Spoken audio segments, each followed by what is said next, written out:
Ce que l'Esprit écrit dépasse en profondeur tout ce que la sagesse humaine peut concevoir. Et ce qui passe inaperçu aux yeux de la chair exprime en réalité ce qu'il y a de plus beau dans l'amour de Dieu et dans la sagesse dont il fait preuve. C'est l'histoire du calvaire qui transparaît dans ce chapitre, car la coupe de Gethsémane, la croix, est bien l'instrument par excellence qui frayera le chemin à une communion parfaite entre le Seigneur et les siens. Mais il y a plus. C'est le plus petit, le plus effacé, Benjamin, qui va devenir pour tous le trait d'union nécessaire. Ses frères sont plus considérés que lui selon la chair, mais spirituellement, ils sont à l'arrière-plan. Le Seigneur sont dépendants des plus ignorés et les rend participants de sa coupe. Ce sont les vainqueurs de l'Apocalypse. Dans les lettres de cette église, vous avez d'une part la grande masse des frères qui, spirituellement parlant, se tiennent à distance, et d'autre, le petit détachement des vainqueurs dont le cœur brûle pour le Seigneur et qui partagent avec lui le fardeau de cette situation douloureuse. Tel est dans l'ensemble le message de ces 3 premiers chapitres de l'Apocalypse. C'est une invitation à pénétrer par la souffrance dans l'intimité du Seigneur, dans un sens représentatif, pour sauver l'ensemble du témoignage qui se trouve compromis par la tiédeur générale. Si vous lisez plus loin dans les dernières pages de la Bible, vous ne tarderez pas à le retrouver, ce petit détachement. Ce sont eux qui arrivent les premiers, les autres viennent plus tard. Les vainqueurs sont là d'avance, comme représentants de tout le reste. Et les autres ne seraient jamais arrivés si ce premier contingent ne s'était pas trouvé là d'abord. Or, c'est grâce à la coupe, c'est grâce à la communion de ces souffrances que les vainqueurs sont là.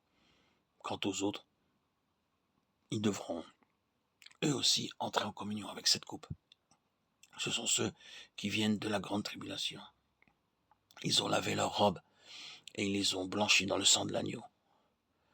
Mais ce qui me préoccupe ici, ce n'est pas tant la question des temps et des moments que celle des faits spirituels et des lois qui les gouvernent.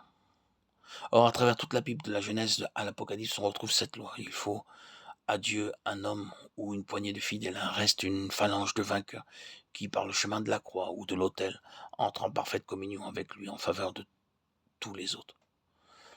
Nous avons souvent fait remarquer qu'en parlant du résidu d'Israël, le texte biblique emploie l'expression tout Israël pour désigner simplement 2 tribus. C'est un reste seulement qui revint de la captivité, rétablit l'autel sur ses fondements et reconstruisit le temple. Ils sont cependant eux aussi appelés tout Israël. C'est bien la preuve que ce reste a un caractère nettement relatif et représentatif. Ce que le Seigneur cherche donc, bien-aimé, c'est ce petit détachement qui le suivra jusqu'au bout, ce petit troupeau qui se tient si près de lui, qu'il devient un avec lui dans sa souffrance, dont le cœur est étreint par la situation actuelle de son peuple, qui porte avec lui le fardeau de cette tragédie et entre tout entier dans son plan.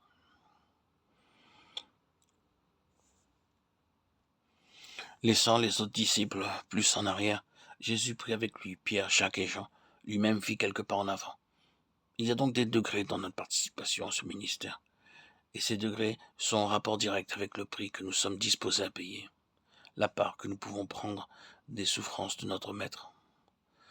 Dans cette période de Laodicée, la faible spiritualité du grand nombre est une blessure permanente au cœur de notre Seigneur, ni froid ni bouillant. C'est au milieu de cette atmosphère-là que sa voix se fait entendre.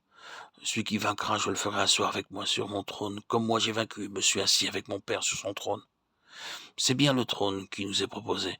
Si nous souffrons avec lui, nous régnerons aussi avec lui. Voilà la note que Dieu cherche à nous faire entendre à l'heure actuelle. Et je n'ai aucun doute que dans les jours qui viennent, nous ne fassions l'expérience que son appel est extrêmement pressant et réclame de notre part un examen immédiat et une solution décisive. Êtes-vous prêt à faire un pas de plus? Êtes-vous prêt à aller jusqu'au bout? Si oui, c'est le trône qui vous attend. Mais vous n'y parviendrez que par le chemin de la croix, en prenant votre part de sa coupe. La coupe s'est trouvée dans le sac de Benjamin, un des moindres, un de ceux dont on ne fait pas le cas. Mais c'est grâce à Benjamin que le cœur de Joseph s'est ouvert à tous ses frères, et qu'une parfaite communion s'est établie entre eux et lui, et les uns avec les autres. Plus de tables séparées, les Égyptiens sont sortis. Celui qui a été souverainement élevé a attiré tous ses frères à lui, et il n'y a plus là qu'un seul esprit, une seule famille. Que Dieu le fasse pour nous.